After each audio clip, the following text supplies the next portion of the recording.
This USS Gerald R. Ford is probably one of the coolest aircraft carriers the Navy has. This carrier can run non-stop for 20 years, or can circumnavigate the Earth more than 1,000 times, all thanks to nuclear fuel that powers it. It's a 97,000-ton megastructure, so having a top speed of 35 miles an hour is quite impressive. Although for its size it's quite fast, all these cool things came with a hefty cost. It's not only the $13 billion spent, but also the 13 long years taken to build it.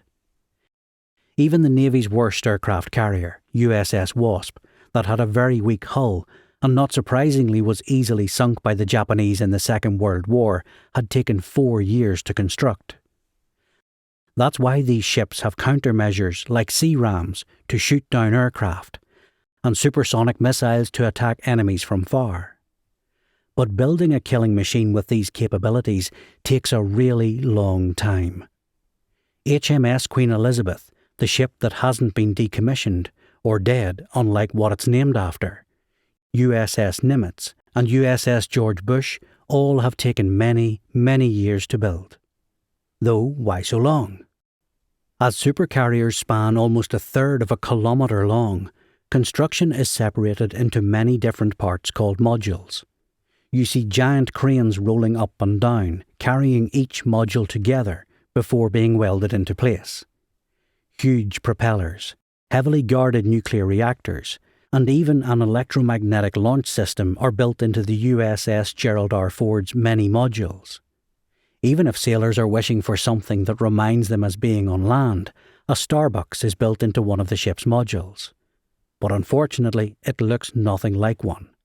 Since Gerald R. Ford is so large, it has been made up of more than 200 separate modules that are each placed together like Lego.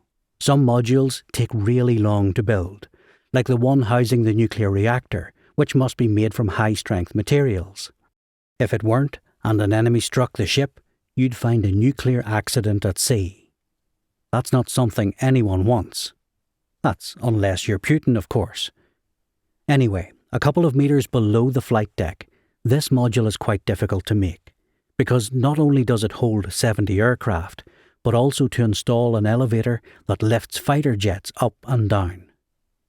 A floating city takes forever to build, and it's even worse for the Navy if a new ship is being built, because now new shipyards and new methods for building the carrier must be figured before even starting to build the ship. It's no wonder the first USS Nimitz took 7 years, USS George Bush 5.5 years, and the Gerald R. Ford 13 years. Construction times suck, and that's why aircraft carriers take so long to build.